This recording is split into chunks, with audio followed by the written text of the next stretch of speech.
Desligue o ruído e conecte-se aos factos. Temos 10 estadias num dos hotéis de luxo Alma Lusa na Comporta. 2 adultos, 2 noites.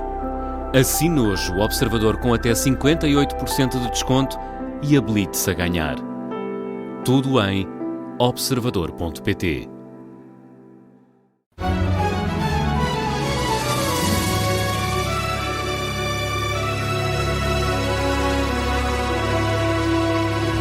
Esplendor e Infâmia, já cá temos o Pedro Jorge Castro, diretor adjunto do Observador. Pedro, bem-vindo, como é que estás? Não estou na Lua, olha. Não estás na Lua? com grande pena minha, depois das imagens e relatos que temos recebido dos astronautas, imagino que também estejam a seguir isto tudo com grande fascínio. Temos um artigo no Observador onde se conta que os astronautas trataram dos testamentos antes de partirem para esta aventura, que é evidente, não é? Nunca se anda. E que recebem 11 mil euros por mês, mas seguramente que a maior parte do salário aqui é o privilégio histórico que receberam. E que todos invejamos, não é? Todos aqui, pelo menos, os três. Sim.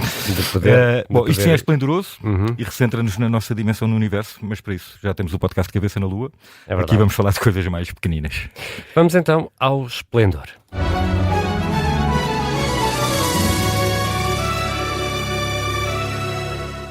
E quase que era mais rápido chegar à Lua do que chegar a um acordo entre os partidos para nomeações para os órgãos externos do Parlamento. Isto demorou 11 meses.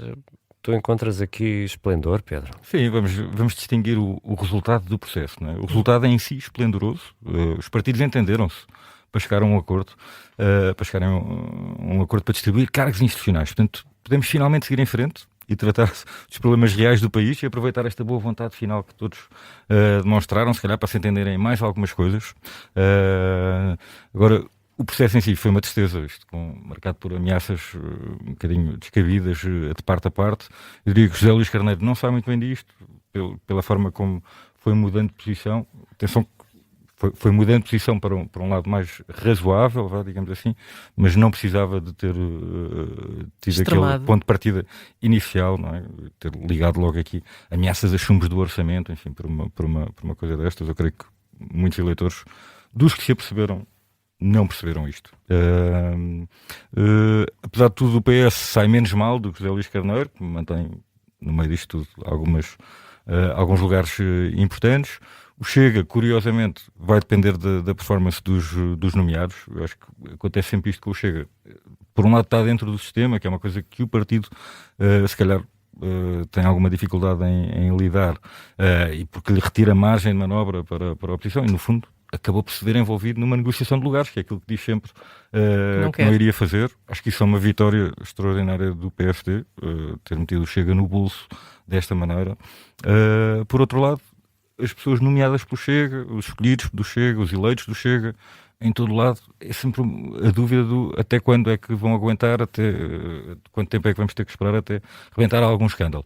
No caso, em concreto, aconteceu uma coisa que acho que é de sublinhar, que é o próprio PSD elogiar o nome escolhido pelo Chega para juiz do Tribunal Constitucional. Vamos ver se isso é um bom pronúncio, isso de facto se mantém assim. Mas o Chega ainda tem, como é um partido tão recente, com estas responsabilidades de indicar nomes, ainda tem de passar essa prova, sempre, não é? Vamos ver os nomes do Chega, até onde é que vão. Ainda hoje vimos a história de um assessor do Chega, não é? Que esteve na Câmara de Lisboa a negociar um apoio para o próprio clube de que é presidente. Isto são coisas que acontecem em todos os partidos, mas no Chega acontecem ainda com mais frequência nesta fase.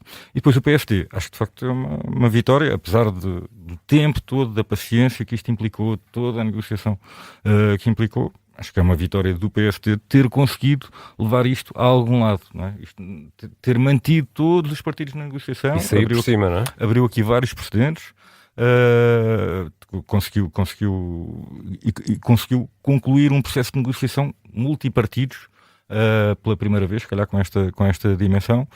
E sim, acho que isso é uma vitória para o PSD, no fundo sai melhor deste processo, apesar de todo o tempo que isto demorou. Deixa-me só notar uma nuance, que tem a ver com a entrevista que o Soares nos deu aqui ontem no Explicador, da tarde, precisamente a vocês, e que tem a ver com as críticas que ele próprio fez ao nome do provedor. E que é, se calhar a negociação não devia ser apenas quem indica quem. quem indica, quem tem a responsabilidade de indicar que nomes.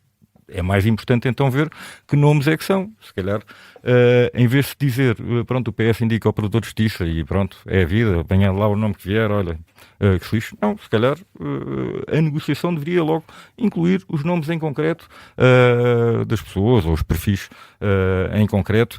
Seria melhor do que, passado pouquíssimo tempo depois de anunciar o acordo, estar logo a criticar um cargo tão importante. Queria alongar-me só um bocadinho nesta questão do Provedor de Justiça, precisamente pela importância que tem o cargo. Portanto, já se sabe que o PS indicou Tiago Antunes, que é um antigo governante dos governos, começou primeiro pelos governos de José Sócrates e depois de António Costa. Eu não vou dar para esta coisa do currículo ser cadastro, não é?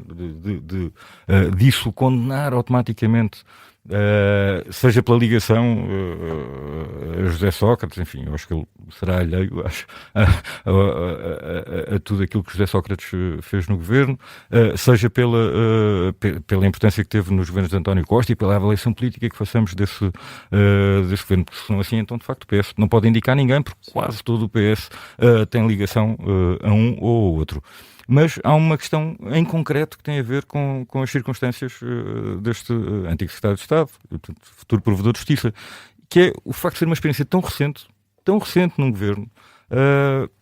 Vejo com dificuldade que não torne o exercício do cargo mais complexo, desnecessariamente, não é? Porque ele, das duas uma, ou ele vai olhar para as coisas pensando, espera aí, se calhar eu próprio tenho culpas nisto, ou os meus antigos colegas de governo, porque são coisas tão recentes. Muito possivelmente ele vai se confrontar com muitas queixas relacionadas com serviços públicos em que ele tem responsabilidades políticas, quanto mais não seja por omissão, por não ter mudado as coisas, ou então as pessoas vão se perguntar se ele está a agir de determinada forma, pressionando os poderes públicos, que é aquilo que é o seu papel, por motivações políticas para favorecer o seu partido de origem ou apocar o partido do governo por razões políticas. Repara, nem sequer estou a fazer nenhum processo de intenções. Não tenho nada contra ele, não o conheço pessoalmente. Sei que é impossível não ter tido as funções que ele teve, mais até do que como secretário de Estado, de coordenação política do governo, sem ter uma grande capacidade de organização, que será muito importante para o cargo, sem ter um grande conhecimento de como funciona o Estado. Tudo isso é muito importante para o cargo. Sei que o facto de ser tão recente, dos governos de ter tido esta importância em governos do Partido Socialista, não pode não tornar mais difícil o exercício do cargo de Provedor de Justiça. O que nos leva diretamente para o baú. É bom, isso mesmo. Já vamos à infâmia. Primeiro abrimos o baú.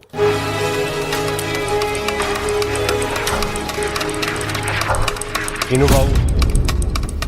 Levei com a tampa. E no baú, Pedro, queres precisamente falar sobre este cargo de Provedor de Justiça e os primórdios do cargo. Sim, queria falar, é um cargo bonito, não é? É o defensor dos cidadãos, portanto é alguém que nos defende a voz todos do nós. cidadão. É algo que tem um lado quase poético. Portanto, é o provedor que deve receber queixas apresentadas pelos cidadãos, não é? Por ações ou omissões dos poderes públicos, e depois deve apreciá-las e encaminhá-las para outros órgãos.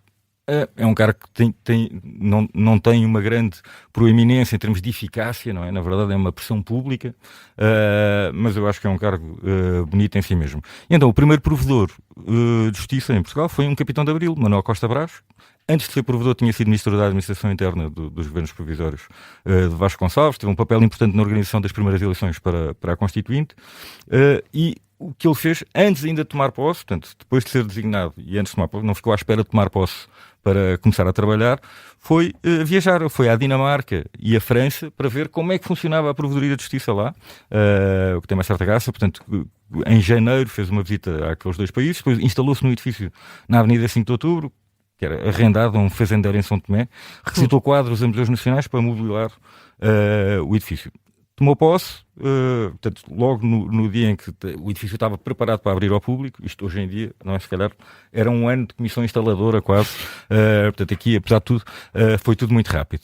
Ele foi provedor apenas durante 4 meses, portanto, isto em 1976, e deixou o cargo quando foi convidado novamente para ser Ministro da Administração Interna. Isto tem uma certa graça ou curiosidade, porque a antiga provedora, como se lembra, Maria Lúcia Amaral, também deixou o cargo para ser Ministra da Administração Interna. Já vimos isso. Portanto, uma decisão muito contestada politicamente, mas que na verdade entroncava, estava a respeitar a tradição, não é? Entronca no pecado original do primeiro titular do cargo.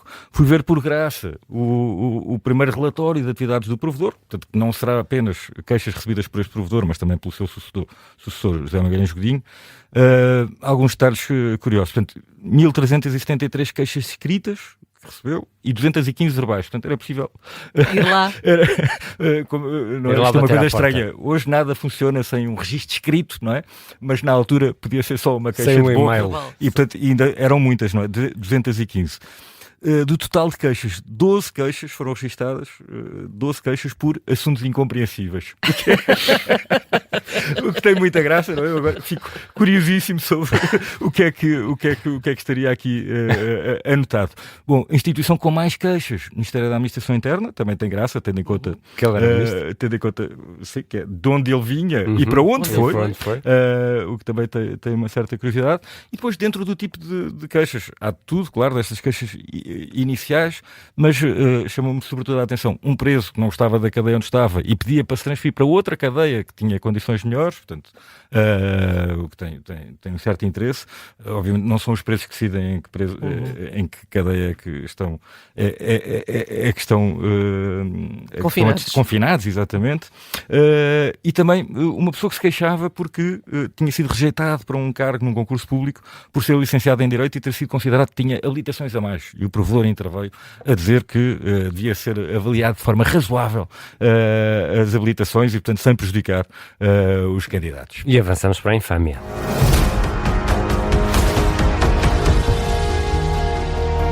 E na infâmia, a atenção internacional, com tanta gente a congratular-se pelo cessar-fogo, que já está tremido, não é? Isto é um bocado sempre ao contrário. Não poderia ser esplendor, mas com franqueza não vejo motivo para ser esplendor. Um cessar-fogo que é acordado horas depois de um presidente ameaçar acabar com uma civilização. Portanto, vamos congratular porque afinal não acabou. Não, o disparate está na ameaça, não é? E depois o caráter temporário, provisório, periclitante, tudo isto, não é? É por 2 semanas. É tudo a 2 semanas. Para Trump é tudo a 2 semanas. É tudo uma tentativa de ganhar de ganhos imediatos ou de ganhar tempo para mexer o xadrez outra vez. Eu tenho muitas dúvidas que isto vai ser daqui algo de bom, com franqueza, porque nós temos visto, tem havido quase um striptease da administração americana, nós sabemos como é que Trump funciona, ele tem-se gabado que não quer estar rodeado de pessoas também vencedoras, portanto, são pessoas que o aplaudem, digamos assim, e, portanto, eu creio que ele faz os posts dele na rede social que tem esta influência determinante no mundo, sem ninguém ver aquilo. Não é possível que alguém leia aqueles posts antes de eles serem publicados, alguém com poder efetivo para chamar a atenção. É melhor não dizer isto, porque vai cair tudo em cima. Portanto, ele não quer saber disso e, na verdade, ele é sensível, por um lado, à opinião pública americana, porque tem eleições agora a muito breve prazo, ele percebe que isto não lhe está a correr bem, e, por outro, eu temo qual vai ser a reação dele quando perceber que o mundo inteiro está a dizer que ele perdeu. Quando ele perceber que todo o mundo está a dizer que ele perdeu, acho que ele vai dar cabo disto tudo muito rapidamente outra vez, para mal dos nossos pecados e dos dele. E cá estaremos para a semana com mais Esplendor e Infâmia com o Pedro Jorge Castro. Até para a semana.